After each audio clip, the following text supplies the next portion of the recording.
This is the chaos in question. I have some things down here and then it's just completely packed. Especially the basil in the back here, like what is happening? This is so neglected, it's embarrassing. Today we're fixing it. We're repotting, we're replanting, we're gonna start some new projects. Yeah, okay. And we're gonna transfer some basil into the hydroponic system and then actually take care of it. Go team!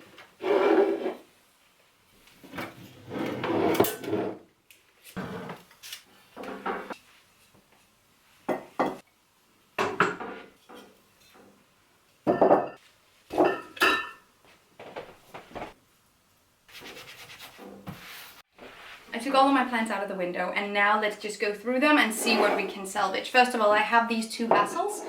This one is actually okay. We will salvage some, but this is done, which means that we have one pot open. One of the things I've been very excited about is repotting this little plant. It's a sprout from one of my boyfriend's plants and we were about to throw it away and then I came to figure that I could use it in my apartment. The original plant where this sprout came from is from his grandmother's house, so I think it's nice that it gets to live on and not be wasted just because he didn't have room for more of them. He has 5. But we'll repot this, and I have just the thing. I thought I wanted to do this, but I think I want to use this one. And I got, oh, Kitty Marie with a plastic bag. What are we gonna do? Yeah, I have this little plastic bag that I reuse for soil. It's nice to carry it around in a way where it doesn't just go everywhere. So this is the soil bag. Come on. Here we are. We can't use all of this for this plant specifically because I have another thing that I want to do today. But we're just gonna use some of it. Is this too much? No, it's a perfect amount. Amazing! I am completely okay with the fact that my fingers are gonna be so gross after this, but it's okay. Perfect! This is one of the most satisfying things I feel like is repotting. I think it is so satisfying.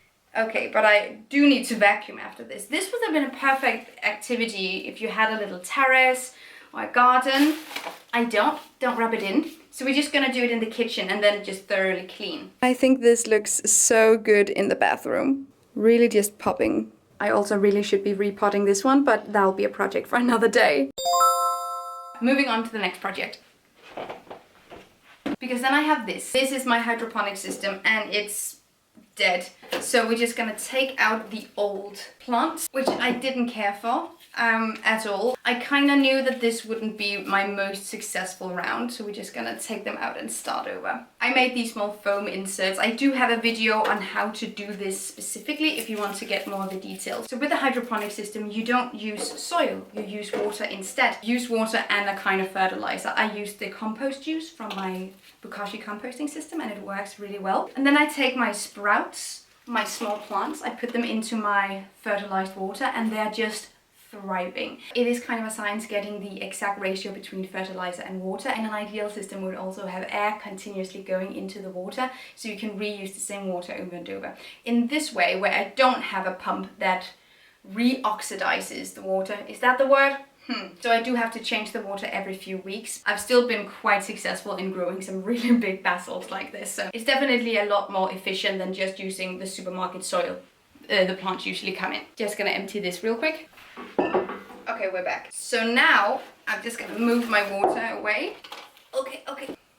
Moving this out of the way. So now I'm gonna take my basil. I've already used quite a lot of it, and the thing is, when you get basil from the grocery store, you get so many plants in one little pot, which means that they have absolutely no chance of surviving. So if you just have them like this, they're gonna wilt and they're gonna die. So they need more space. They need personal individual space, which we can absolutely give them. So we're gonna take some individual plants out and we're gonna add them to the hydroponic system. You want as much of the root system as possible. So here we have quite a bit.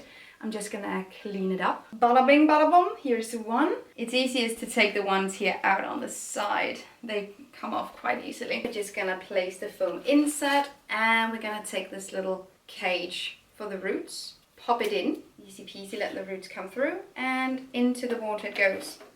Just make sure that the roots are actually touching the water underneath. And it is. They turn dark brown or black. They're rotten and dead. You want them nice and light like this. Okay.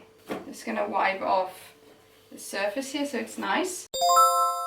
And we're on to our next project. I have some salad sprouts that I really want to plant out as well. So I think we're gonna do that. Always look at the instructions. 1 centimeter into the ground. Perfect, not a problem.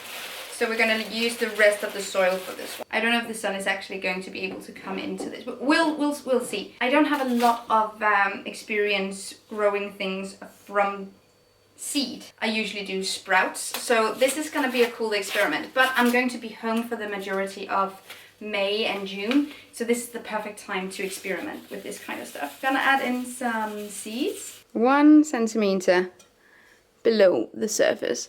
Should be doable. Next project is microgreens, and I have this tiny garden installment for that, which is super easy to do. I've done this many times. It's my preferred way of doing microgreens, because if you buy them in supermarket, they're often heavily wrapped in plastic, so we don't want that. So let's see the options. We have beet. Oh, the beet could be fun. We have pak choi. Okay, we're doing pak choi. That could be really nice. And violet radishes. I love that this sort of feels like you're picking a tea, but you're picking your microgreens. Then you have these hemp mats that you're gonna use as your growth element. Gonna pack them into this little installment, and if you pack them correctly, you actually have sort of a self-watering system, because the edges of the mat, of this hemp mat, is gonna stick into the water like that, and then we're gonna wet it. Then we're gonna add our seeds and place this in a dark place for roughly 2 to 3 days, then put it out into the sunlight, and then they're gonna sprout. It's gonna be amazing.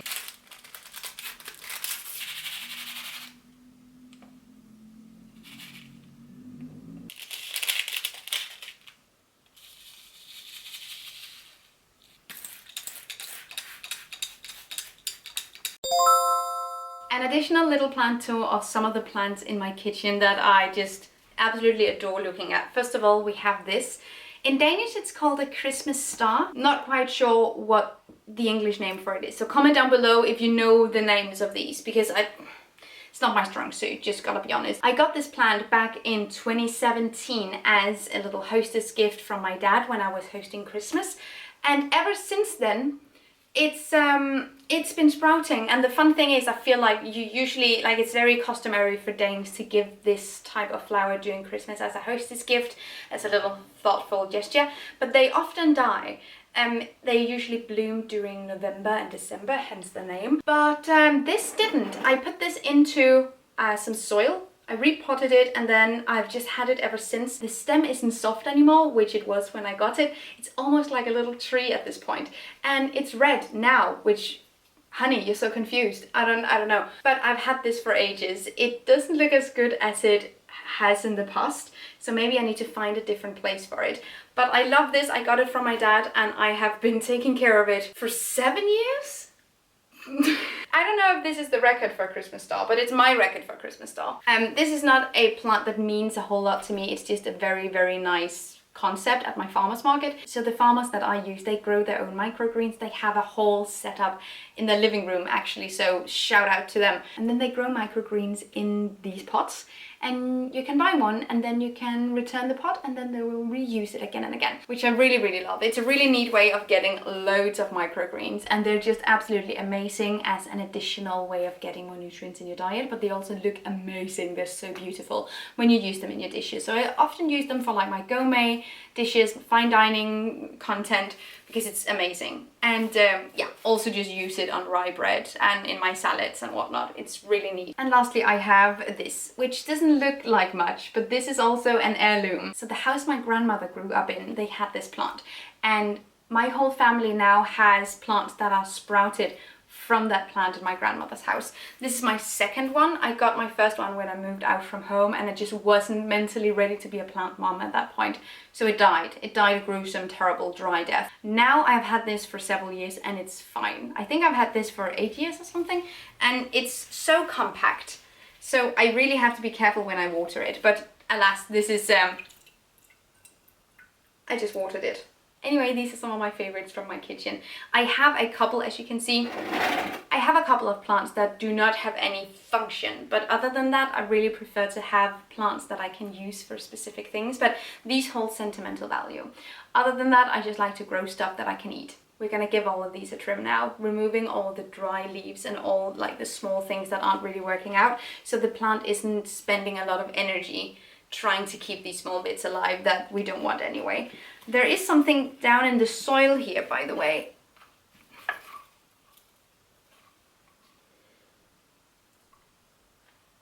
This is a goat's horn. Why is this in my plant? Are you seeing this? I'm just gonna put it back. We're gonna put it back. Where's the goat's horn in my plant? We're gonna put it back and pretend we didn't see that. Okay. Everything looks a lot more organized now. I removed a lot of the clutter as well, so now the plants can sort of shine on their own. And also I can see them, because I feel like a key factor in neglecting your plants is the fact that you can't see them properly. Now I can. And now we cross our fingers that these babies will grow. And so far I'm just gonna keep the seeds here in the kitchen counter, but covered. It's been 2 days and I just took the cover off the sprouts for the first time, and I think they're moldy. Might be okay though, so we're just gonna continue to see them grow. It usually doesn't look like this, but I also haven't used these seeds before, so maybe it's okay. I'll put it into the sunlight now and I'll give you guys an update tomorrow. This is an update 2 days later. You can definitely see that we get a lot of sprouting. There is some small bald patches basically, which is a little bit concerning, but we have some, and this is doing really, really well. This is the pak choi, and this is the purple or violet radishes. So I think I'm going to be using some of this today. Doesn't look so good for my seeds over here. Some of them came up on top of the soil, which I'm a little bit concerned about. But we'll keep going. Plants live their own life, and I was honestly starting to be a little bit worried that my small seeds wasn't gonna sprout. I filmed an update about the microgreens a few hours ago for you guys, and I just wanted to water everything before I left. I'm going to an engagement party, and this happened. Look at the sprouts. We both have the lettuce, and then this is definitely a sunflower that's coming up here. Okay, but it, like, during the course of a few hours today, this happened. Finally! Oh my goodness. I know this was happening. I would have set a camera up to catch everything in real time while they sprouted. So nice. Anyway, I'll leave this over the weekend and give you guys an update. It's gonna grow so big! Okay, this is my last and final update, because now things are popping. Look, we have all these extra purple or violet radishes. It's really looking great. And the bok choy, it's working, it's beautiful, but the most important thing, we are starting to see some growth on the basil in the hydroponic system. It's been a little bit slow, usually it's a lot quicker, but alas, that's what we're doing. It's starting to grow out these leaves here, so now I'll just leave it and make sure it has plenty of water, and we'll hopefully have tons of basil in a few weeks. There are also more sunflowers sprouting up, and I am so excited for this. This is my favorite project. So I think that's it for this time around. I would love to do an update once everything is like sprouting, growing really fast. But this is sort of the starting process, and I'm so happy to see even the slightest small advances, increasing growth. Oh, it's so exciting. Anyway, if you don't have a garden, if you don't have a terrace, you can still absolutely grow tons of things inside. And I would love to hear if you guys are planting anything in your apartments, or if you're planting anything outside. If you have a garden, we have tons of projects going. I'm really jealous, but that sounds amazing. Thank you so much for watching. Have an amazing day, and I'll see you guys next time. Take really good care of yourselves. Until then, bye. Thank you so much for watching this video, and also a special thank you to my Patreon supporters. You guys help me create green, zero waste contents, and I love you guys. You can find the links to my social media accounts down below and the link to my Patreon on this screen. Bye!